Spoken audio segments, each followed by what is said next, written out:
We begin tonight with the weather impact. We are tracking a wave of rain that could come with rumbles of thunder overnight. All of this, of course, just 24 hours after dangerous storms hit our state, causing widespread damage. 3 tornadoes now confirmed in central and southern Indiana.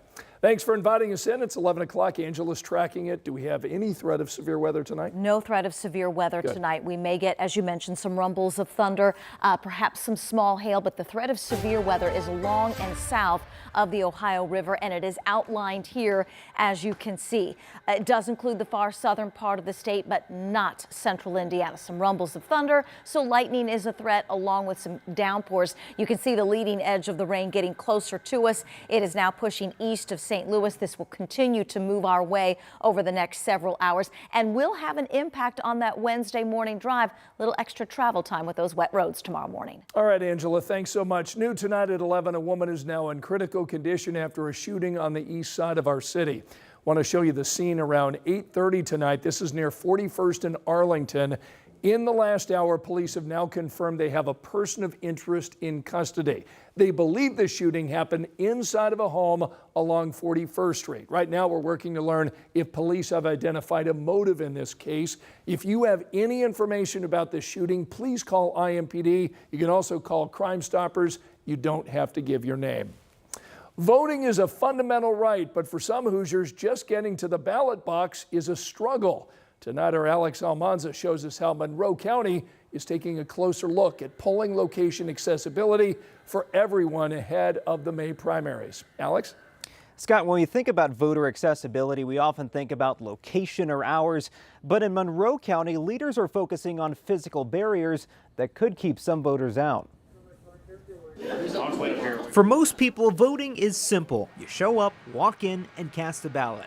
But for others, it's not that easy. You need to make sure that somebody in a wheelchair or somebody who's blind isn't going to get there and then realize they're not able to navigate in and participate. Chris Jackson is the chair of a Bloomington Accessibility Committee.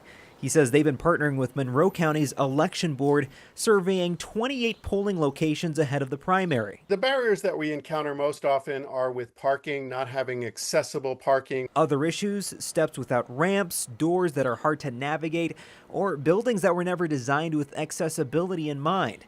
For voters like Christopher Miles, it's something he does notice. I have knee issues myself, so it is something I'm always on the lookout for. He says he's not surprised that there are gaps in coverage. I come from New York, and in the city, most people, the overwhelming majority of subways are not accessible.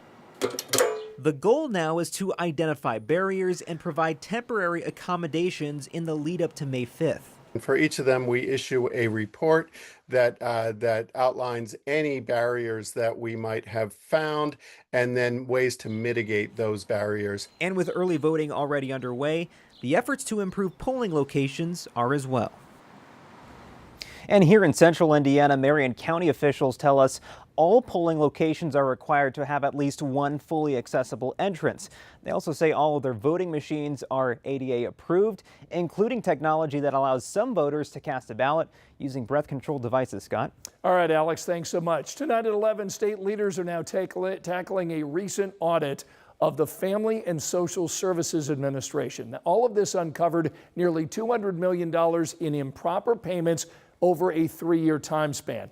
As we've been reporting here on Channel 13, auditors reviewed hundreds of claims and found widespread issues. So we're talking about missing criminal background checks for caregivers, billing for services not allowed under the Attendant Care Services Program, little or no documentation to support the claims, and care provided that did not match what was approved. The Secretary of the FSSA, Mitch Robe, appeared today before state lawmakers. Our State House reporter Emily Longnecker asked him about the efforts to recover that $200 million. I don't think there'll be any changes in access to care, and it'll take some time to get through those recoveries. There is a very prescriptive audit process that we've been through, and there will be a very prescriptive appeal process that those providers are entitled to go through. So I do support finding out if there's a programmatic corruption. If people deliberately provide services that aren't allowed, they hire staff who aren't qualified, they put down engagements that didn't occur, okay, let's go for that. So but I don't think we're going to get a lot of money, and we're not going to get it very fast. Secretary Rowe previously said that in addition to working to get repayment from the providers, our state is now expanding oversight and planning on future audits. Tonight at 11, people worried about data center developments here in Indianapolis had the chance to learn about plans to regulate those proposals. The Department of Metropolitan Development hosted its first information session about the future of data centers here in Marion County. This virtual meeting addressed what a zoning ordinance amendment would consider. City leaders tell us that that would include noise, lighting, height, and building size, as well as traffic. That amendment would also require new facilities be zoned as a special use district specifically for data centers.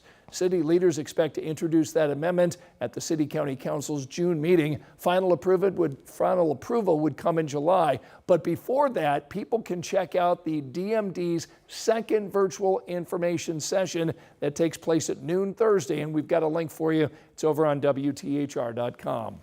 Tonight, some community members got a lesson in police training from the very people who do it every day. This program at the IMPD Training Academy gives participants a crash course in use of force principles before turning them loose in real-world scenarios.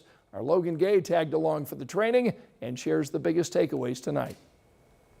So what would you do in a split-second situation? Well, that's what community members are finding out here at this hands-on experience at the IMPD Training Academy. Are you stopping us? No. Ma'am. Why are you stopping us? Ma'am. Don't give me your hand. Why are you